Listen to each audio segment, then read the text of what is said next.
Alam nyo guys, mga ganitong klase ng lugar, yung magandang terhan, yung tahimik, tapos presko yung hangin, probinsya talaga, yung malayo sa syudad. Ako mga kahilaw, pangarap kong tumira sa bundok, sa gitna ng bundok, yung at simpleng bahay lang, tapos gusto ko maraming maraming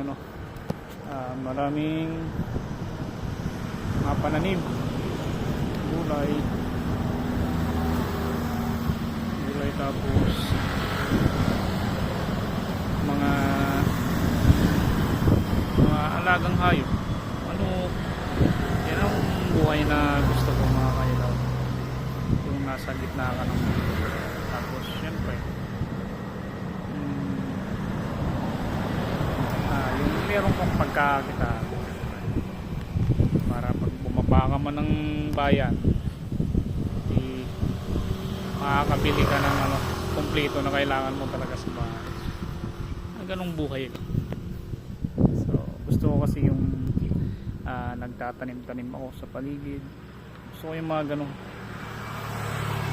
saka hindi ko gusto yung manirahan talaga sa syudad. Ayaw ko ng mga ganon. Gusto ko kasi yung nai-enjoy ko yung sarili ko, nai-enjoy para sa nagtatanim ng mga gulay-gulay. So yun, nag-aalaga ng hayop. Yun ang mga gusto ko mga kailaw. So ewan ko kung kailan kaya mangyayari yun.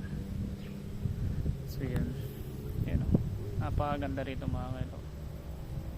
Tahimik, malayo sa mga maiingay, mga marites.